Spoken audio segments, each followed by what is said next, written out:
चलिए, कैसे हैं आप सभी लोग? आई होप अभी सब कोई ठीक ही होंगे। चलिए, आज हम देखते हैं 3.5 का क्वेश्चन नंबर 4 का 2 नंबर। कहाँ से पढ़ाना है? 4 का 2 नंबर से। तो देखिएगा आप सभी कोई, एक भिन्न 1/3 हो जाती है जब उसके अंश में से 1 घटाया जाता है। था यानी कहने का मतलब है एक भिन्न है जिसके अंश में से अगर 1 घटाया जाता है ना तो कितना हो जाता है? 1/3 हो जाता है। और वह 1/4 हो जाती है जब हर में 8 जोड़ दिया जाता है। हर में कितना जोड़ दिया जाता है? 8। तो कितना हो जाता है? 1/4। देखिए, सबसे पहले देखिए, इसमें ना हमको भिन्न के बारे में यानी ना अंश के बारे में पता है ना हर के बारे में पता है। तो सबसे पहले हम जानेंगे कि अंश क्या होता है और हर क्या होता है। देखिए, अंश और हर पहले ही बता दिए, पर सबसे पहले देखिए इसमें मानेंगे कि माना कि भिन्न का अंश और भिन्न का हर। क्या मान लेंगे? भिन्न का अंश और भिन्न का क्या मानेंगे? हर। देखिए, सबसे पहले यहाँ पे लिखिएगा आप सभी कोई, माना कि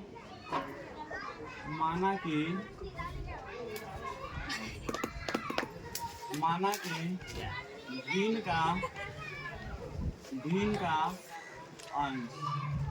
का अंश हम x और भिन्न का हर। भिन्न का कितना मानेंगे? हर। तो भिन्न का हर को हम क्या मान लेंगे? y। क्या मान लेंगे?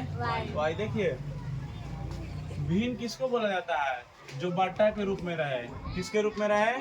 बट्टा के रूप में रहे। तो उसको हमेशा हम भिन्न बोलेंगे, जिसमें से ऊपर वाले को अंश बोला जाता है और नीचे वाले को क्या बोला जाता है? हर बोला जाता है। क्या बोला जाता है? हर बोला जाता है। ऊपर वाला के अंश और नीचे वाले का कथी बोला जाता है?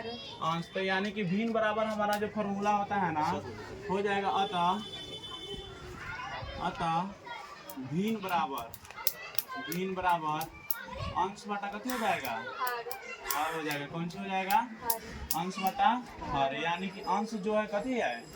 x है और हर क्या है हमारा? y है। क्या है? y है। चलिए, अब यहाँ से समझते हैं हम। सबसे पहले बोल रहा है कि एक भिन्न दिया हुआ है, जिस भिन्न दिया हुआ है जो है 1/3 है। कितना है? 1/3 है। और उसके अंश में से 1 घटाया जाता है। कितना घटाया जाता है? 1। तो लिखिएगा सबसे पहले प्रश्न से लिखिएगा इस तरह से,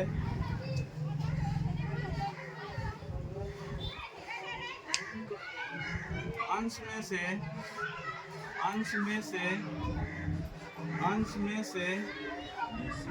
1 घटाने अंश में से 1 घटाने पर प्राप्त भिन्न। प्राप्त कथी? भिन्न। कितना हो जाता है? 1/4। कितना हो जाता है? 1/4। 1/3 हो जाता है। कितना हो जाता है? 1/3। अंश में से जब 1 को घटाया जाता है तो हमारा प्राप्त भिन्न कितना होता है? 1/3। तो बताइए, तो हमारा भिन्न बराबर फॉर्मूला कथी होता है? अंश बटा हर होता है। अंश बटा कथी होता है? हर। तो देखिए, तो 1 को किस में से घटाया जा रहा है? अंश में से कि हर में से? अंश में से। किस में से? अंश वाला तो हमेशा भाई ऊपर होता है, तो ऊपर वाला में से ना हमें घटाएंगे। तो ऊपर में से हम कितना माइनस करेंगे? 1। तो हम प्राप्त कितना भिन्न होता है? 1/3। कितना होता है? 1/3। देखिएगा, सबसे पहले जब ऐसा सिचुएशन है ना, तो आप लोग तिरछा तिरछी गुना कीजिएगा। कैसे गुना कीजिएगा? तिरछा तिरछी। यानी 3 के साथ इस दोनों में गुना कीजिएगा और y के साथ इसमें गुना कीजिएगा। देखिए, जब 3 में 1 से गुना कीजिएगा ना तो 3x आएगा। और माइनस 3 में 1 से गुना कीजिएगा तो कितना आएगा? 3। और y में 1 से गुना करेंगे तो कितना आएगा? तो देखो, सबसे पहले y वाला टर्म को इधर लाएंगे और जो e वाला है, जो अचर है यानी कि e वाला है ना, उसको बराबर के ओ पार ले जाएंगे। तो देखिए 3x हो जाएगा। और ये सीधी सीधी बात है, नहीं कुछ रहता है तो किस चीज का सिंबल रहता है? प्लस। तो प्लस वाला है तो इधर आएगा तो कथी होगा? इधर माइनस में उधर जाएगा तो कथी हो जाएगा? प्लस। तो समीकरण कितना हो जाएगा? समीकरण कितना हो जाएगा? 1। फिर देखिए यहाँ पे लिखेंगे, फिर पुनः प्रश्न से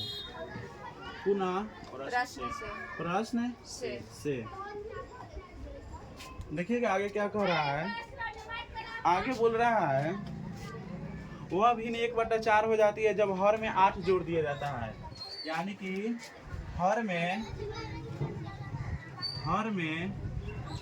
8 जोड़ने पर, हर में कितना जोड़ने पर? 8 जोड़ने पर प्राप्त भिन्न। हर में कितना जोड़ने पर? 8 जोड़ने पर प्राप्त भिन्न कितना हो जाता है? 1/4 कितना हो जाता है? 1/4। तो बताइए तो भिन्न बराबर फॉर्मूला कथी होता है? अंश बटा हर होता है ना।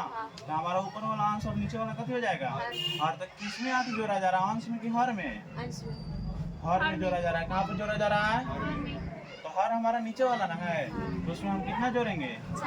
8 जोड़ेंगे। कितना जोड़ेंगे? 8। तो कितना प्राप्त हो जाता है? 1/4। चलिए आगे देखिएगा। तो इसको फिर से तिरछा गुना कीजिएगा तो 4 में 1 से गुना कीजिएगा तो कितना आएगा? 4x बराबर इसमें गुना कीजिएगा तो y या प्लस कितना हो जाएगा? 8। तो 4x आज देखो ना प्लस में तो इधर आएगा तो कितना में होगा? माइनस बराबर 8 हो जाएगा। इस समीकरण कितना हो जाएगा? 2 कितना हो जाएगा? अब इसको माने तो आप विलोपन विधि से बनाइए, प्रतिस्थापन विधि से बनाइए, तुलनात्मक विधि से बनाइए, बृहज्गुणन विधि से बनाइए, ग्राफीय विधि से बनाइए, जो माने वो बनाइए। लेकिन सबसे आसान मेथड कौन है? विलोपन। कौन है? कौन है? विलोपन। तो लिखेगा यहाँ पर विलोपन विधि से। विलोपन विधि से। चलिए देखिए समीकरण 1 मेरा कौन है? 3x - y बराबर 3। समीकरण कितना है? 1। और यहाँ पर देखिएगा समीकरण 2 है 4x - y बराबर कितना है? 8। तो बताइए तो हमको आप सभी को ही इसमें सबसे पहले देखिए तो एगो तो टर्म बराबर देवे किया है, y बराबर दिया है कि नहीं दिया है? विलोपन में आप इसको या बराबर कीजिए चाहे इसको बराबर कीजिए, बताओ कथी है? एक है। अगर इसको बराबर कीजिएगा तो पहले x का मान निकलेगा, अगर इसको बराबर कीजिएगा तो पहले y का मान निकलेगा। तो देखिए दोनों बराबर है लेकिन फर्क है सिर्फ चिन्ह का। किस चीज का? चिन्ह का। तो हम लोग चिन्ह को परिवर्तित करने के लिए माइनस का प्रयोग करते हैं। किसका करते हैं? क्या है कि प्लस लिखिएगा तो सेम वैसे ही रह जाएगा। समझ में आया ना? चलिए देखिए तो इसको मिटा दीजिए, जब नहीं कुछ ना करें लगा रखिएगा। तो माइनस कीजिएगा तो माइनस इकट्ठी हो जाएगा और ये क्या हो जाएगा? देखिए तो y कट जाएगा, दोनों में से कटेगा -x होगा बराबर 8 में से 3 जाएगा तो कितना होगा? माइनस। और माइनस कट गया, x का मान कितना आया? तो लिखिएगा x बराबर 5 का मान, x बराबर 5 का मान समीकरण 1 या 2 में रखने पर। कोनों में रख सकते? समीकरण 1 में रखने पर। समीकरण 1 मेरा कौन है? 3x - y बराबर 3 हो जाएगा। 3 गुने x की जगह पर 5 - y बराबर 3 हो जाएगा। 5 क्या है? y बराबर 3 हो जाएगा और -y बराबर 3 और -15 हो जाएगा। तो -y बराबर -12 होगा। पूछो क्या है? क्योंकि बार का 15 है और 15 का माइनस है तो इसके आगे कत रखेंगे? तो माइनस कत हो जाएगा। तो y का मान कितना आएगा? 12। और x का मान कितना आ गया? 12। तो लिखिएगा लास्ट में अतः